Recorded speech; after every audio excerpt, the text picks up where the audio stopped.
செய்திகளும் பல்வேறு நிகழ்வுகளுமாக உலகம் சுற்றிக் கொண்டிருக்கிறது. நம்மை சுற்றி நடக்கும் நிகழ்வுகளோடு சர்வதேச செய்திகளையும் பார்க்கலாம். முதலில் முக்கிய செய்திகள். உலக மக்கள் தொகை 720 கோடியாக அதிகரிப்பு. 2028ஆம் ஆண்டில் சீனாவை முந்தப்போகும் இந்தியா.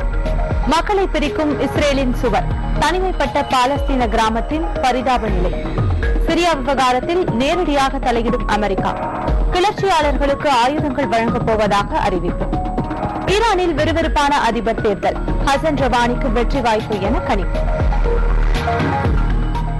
சிரியாவில் அரசு படைகளுக்கு எதிராக சண்டையிட்டு வரும் கிளர்ச்சியாளர்களுக்கு ஆயுத உதவி வழங்கப் போவதாக அமெரிக்கா பகிரங்கமாக அறிவித்துள்ளது.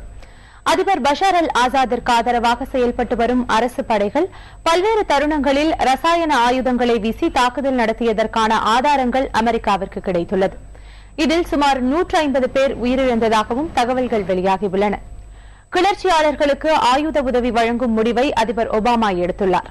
கிளர்ச்சியாளர்கள் ராணுவ ரீதியில் வெற்றி பெற வேண்டுமெனில் அவர்களுக்கு ஆயுதங்கள் பெரும் அளவில் தேவைப்படும் என்பதை கருத்தில் கொண்டு அமெரிக்கா இந்த முடிவை எடுத்துள்ளதாக தெரிகிறது. அதேவேளையில் சிரியாவில் நடைபெற்று வரும் சண்டையில் அதிபர் ஆதரவு படைகள் வெற்றி பெறுவதை அமெரிக்கா விரும்பவில்லை என கூறப்படுகிறது. ஈரான் அதிபர் தேர்தலுக்கான வாக்குப்பதிவின் போது ஏராளமான பொதுமக்கள் ஆர்வத்துடன் வாக்களித்தனர். மக்கள் கூட்டம் அதிகமாக இருந்ததால் வாக்குப்பதிவு நேரம் நீட்டிக்கப்பட்டது. இந்த தேர்தலில் போட்டியிடும் 6 பேரில் 5 பேர் பழமைவாதிகள். ஹசன் ரவானி என்ற ஒருவர் மட்டும் சீர்திருத்தவாதி என்று கருதப்படுகிறார். இந்த தேர்தலில் அவருக்கே வெற்றி வாய்ப்பு அதிகம் இருப்பதாக கூறப்படுகிறது. முன்னாள் அதிபர்கள் 2 அவருக்கு ஆதரவளித்துள்ளனர். தற்போது அதிபராக இருக்கும் முகமது அகமது நிசாத் 2 முறை அதிபர் பதவியை வகித்திருப்பதால் அரசியல் சட்ட நிபந்தனைகளின்படி அவர் இந்த தேர்தலில் போட்டியிடவில்லை. வழக்கத்திற்கு மாறாக நாட்டின் தலைவர் அயதுல்லா கொமேனி இந்த தேர்தலில் போட்டியிடும் யாருக்கும் ஆதரவளிக்கவில்லை. இன்று நள்ளிரவிலேயே வாக்கு எண்ணிக்கை தொடங்க இருக்கிறது. 24 மணி நேரத்திற்குள் முடிவு தெரியவரும். 50%க்கும் அதிகமான வாக்குகளை பெற்றவரே வெற்றி பெற்றவராக அறிவிக்கப்படுவார். யாருக்கும் 50% ஆதரவு இல்லை என்றால் முதல் 2 இடங்களை பெற்ற வேட்பாளர்களுக்கு மட்டும் 2ஆம் சுற்று தேர்தல் நடத்தப்படும். அடுக்கடுக்கான தவறுகளும் கருக்கலைப்பு சட்டம் பற்றி முடிவு செய்ய இயலாத நிலையுமே அயர்லாந்து மருத்துவமனையில் இந்திய பல் மருத்துவர் சவிதா உயிரிழக்க காரணம் என விசாரணை அறிக்கையில் தெரிவிக்கப்பட்டுள்ளது. சவிதாவிற்கு அளிக்கப்பட்ட மருத்துவ சிகிச்சை பற்றிய விசாரணை அறிக்கை வெளியிடப்பட்டுள்ளது. அந்த அறிக்கையில் சவிதாவின் உடல்நிலையை மருத்துவமனை ஊழியர்கள் கணிக்க தவறிவிட்டதாக தெரிவிக்கப்பட்டுள்ளது. கருவை அகற்றி சவிதாவின் உயிரை காப்பாற்ற இருந்த வாய்ப்புகளை மருத்துவமனை ஊழியர்கள் பயன்படுத்திக் கொள்ள தவறிவிட்டதாகவும் அறிக்கையில் கூறப்பட்டுள்ளது. சவிதாவின் உயிரிழப்பிற்கு மிக மோசமாக ஏற்பட்ட தொற்றே காரணம் என்றும் 17 வார கருவு கழித்த முக்கியத்துவத்தை நோய் தொற்றால் பாதிக்கப்பட்ட சவிதாவிற்கு அளிக்கவில்லை என்றும் சுட்டிக்காட்டப்பட்டுள்ளது. கிரீஸில் அரசு தொலைக்காட்சியை மூடுவதற்கு பிறப்பிக்கப்பட்ட உத்தரவையும் மீறி அதன் நிகழ்ச்சிகள் 4வது நாளாக ஒளிபரப்பப்பட்டு வருகின்றன.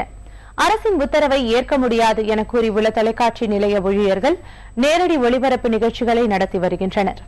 தொலைக்காட்சி மூடப்பட்டுள்ளதால் 2600 ஊழியர்கள் வேலை இழப்பதால் அவர்களுக்கு ஆதரவாக தொழிற்சங்கங்கள் போராட்டத்தில் குதித்துள்ளன. ஏதென்ஸ் நகரில் உள்ள அந்த தொலைக்காட்சி நிலையத்தை ஆக்கிரமித்து அங்கு பணியாற்றிய ஊழியர்கள் போராட்டம் நடத்தி வருகின்றனர்.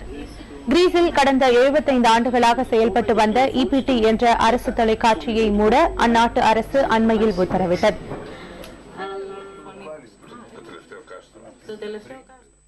உலக மக்கள் தொகை பற்றிய விவரங்களை ஐக்கிய நாடுகள் சபை வெளியிட்டுள்ளது. இது பற்றிய விவரங்களை விவரிக்கிறார் செய்தியாளர் எம் மணிகண்டன். உலகத்தின் மக்கள் தொகை பற்றிய விவரங்கள் ஐநா அறிக்கையில் தற்போது வெளியிடப்பட்டுள்ளன. இதன்படி இந்தியாவினுடைய மக்கள் தொகை சிறிது காலத்தில் சீனாவை விட மிஞ்சும் என தெரிய வந்திருக்கிறது. உலகத்தின் மக்கள் தொகை பொறுத்தவரை தற்போது 2000 ஆண்டில் 612 கோடி இருந்தது. 2013ஆம் ஆண்டில் அதாவது தற்போது 720 கோடியாக இது அதிகரித்திருக்கிறது. இதேபோல 2025ஆம் ஆண்டில் இது 810 கோடிகளாக அதிகரிக்கும் என்று கூறப்படுகிறது. இதேபோல 2050ஆம் ஆண்டில் 960 கோடியாகவும் 2100ஆவது ஆண்டில் 1090 கோடியாகவும் இந்த மக்கள் தொகை அதிகரிக்கும் என்று ஐநா தனது அறிக்கையில் மதிப்பிட்டுள்ளது. இதேபோல இந்தியா சீனாவை விட 2028ஆம் ஆண்டில் சரிக்கு சமமான மக்கள் தொகைக்கு வந்து சேரும் என்று மதிப்பிடப்பட்டுள்ளது. அதாவது 2028ஆம் ஆண்டில் சீனாவும் இந்தியாவும் 145 கோடி மக்கள் தொகையை எட்டும் என்று கூறப்படுகிறது. அதன் பிறகு சீனாவின் மக்கள் தொகை சற்று குறையும். ஆனால் இந்தியாவின் மக்கள் தொகையோ அதன் பிறகு அதிகரித்து 2040ஆம் ஆண்டில் 156 கோடியாக உயரும் என்று ஐநாவின் அறிக்கையில் கூறப்பட்டுள்ளது. இதே போல அதிகரிக்கும் நகர மக்கள் தொகை, நகரத்தில் உள்ள மக்களின் எண்ணிக்கை மிக வேகமாக அதிகரித்து வருவதாகவும் ஐநாவின் அறிக்கையில் கூறப்பட்டுள்ளது.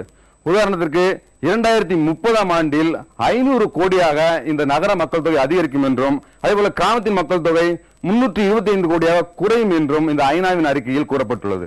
இதே போல ஆப்பிரிக்காவில் உள்ள ஒரு முக்கியமான நாடான நைஜீரியா 2100ஆம் ஆண்டில் சீனாவை விட மிஞ்சி 110 கோடி மக்கள் தொகையுடன் 2ஆம் இடத்துக்கு வந்து சேரும் என்றும் இந்த அறிக்கையில் கூறப்பட்டுள்ளது. இதைவிட முக்கியமான இன்னொரு அம்சம் என்னவென்றால், மிக வேகமாக ஆப்பிரிக்கா வளர்ந்து வருவதாகவும், அதாவது மக்கள் தொகையில் மிக வேகமாக வளர்ந்து வருவதாகவும் இந்த அறிக்கையில் தெரிவிக்கப்பட்டுள்ளது.